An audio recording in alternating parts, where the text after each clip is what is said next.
kusoo dhawow aqoonsoor online academy. aqoonsoor waxaa laga bartaa maadooyin kala duwan oo isugu jira barashada afka Ingiriisiga, afka Carabiga, xisaabta, kombiyuutarka iyo pharmacology. muuqaalkan maanta waxaan rabaa inaan warbixin kooban ka bixiyo maadada xisaabta iyo barashada cilmiga kombiyuutarka. xisaabta waxaanu bixinaa heerar kala duwan oo ay ka mid yihiin course loogu talagalay in lagu dhiso aasaaska hoose ee barashada cilmiga xisaabta. course-kaas waxaa muddo kooban lagaga boganayaa aasaaska cilmiga xisaabta. barashada xisaabta ee course-kaasi waxay u qaybsan tahay 6 qaybood. qaybta koowaad oo ah introduction waxaa lagu baran doonaa qiimo rugeedka iyo xisaabaha hoos yimaada. qiimo rugeedka waxaa la baran doonaa kuwa tirooyinka idil iyo kuwa tobanlayaasha. qaybta labaad waxaa lagu baranayaa xisaabfalka oo lagu baranayo isku geynta, kala goynta, isku dhufashada iyo isku qaybinta. sectionka saddexaad waxa uu ka kooban yahay tirooyinka. waxaa lagu baranayaa tirooyinka dhabanka iyo kinsiga, kuwa mutaxan iyo kuwa farcan, tirooyinka loo yaqaano isirada iyo dhufsanayaasha. sectionka afraadna waxaa lagu baranayaa jajabyada. jajabyada waxaa ku hoos jira oo lagu baran doonaa si faahfaahsanna loogu kala dhigi doonaa jajabyada isu dhigma, isku geynta, kala goynta, isku dhufashada iyo isku qaybinta jajabyada iyo weliba jajabyada isku dhafan. sectionka shanaad waxaa lagu baran doonaa tobanlayaasha. tobanlayaasha iyagana waxaa ku hoos jira isku geynta iyo kala goynta, tirooyinka tobanlayaasha ah, isku dhufashada iyo isku qaybintooda.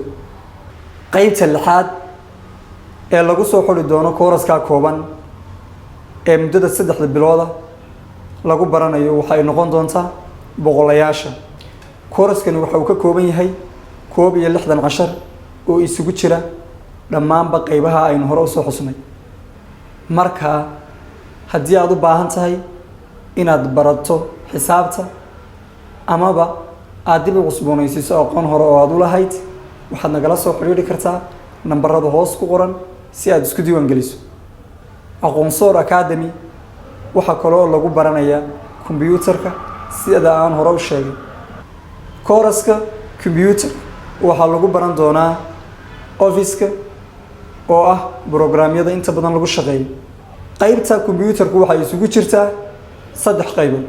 qaybta koowaad waxaa lagu baran doonaa programka Word-ka. waxaana lagu baran doonaa sida loo diyaariyo dokumentiyada kala duwan sida kuwa codsiyada shaqada, sida buugta loogu diyaariyo iyo dhammaanba dokumentiyada kala duwan ee loogu talagalay amaba loo adeegsado in lagu diyaariyo barnaamijkaasi Word-ka. qaybta labaad waxaa si aad u qoto dheer loogu lafaguri doonaa barnaamijka Excel-ka oo ah barnaamij loo adeegsado xisaabaadka. qaybta saddexaad ee u dambaysa ee lagu soo xuli doonaana waxay noqon doontaa qaybta PowerPoint-ga oo si qoto dheer iyadana loogu diyaarin doono amaba loogu baran doono siyaabaha kala duwan ee presentation-nada loogu qurxiyo looguna diyaariyo barnaamijkan PowerPoint-ga. waxaa qaybtan ardayda iyadana loo samayn doonaa mashaariicdii ama projectiskii ay ku soo xuli lahaayeen qaybtan barashada kombiyuutarka. haddii aad daawade doonayso inaad isu diiwaan geliso qaybahan aan soo xusay, waxaad nagala soo xiriiri kartaa meelaha kala duwan ee aanu ku leenahay baraha bulshada sida halkan Facebook-ga, WhatsApp-ka oo aad nagala soo xiriiri karto, fariin aad nooga soo diri karto nambaradan WhatsApp-ka ee raacsan muuqaalkan. aad iyo aad ayaad ugu mahadsan tahay daawashadaada. nabadgelyo.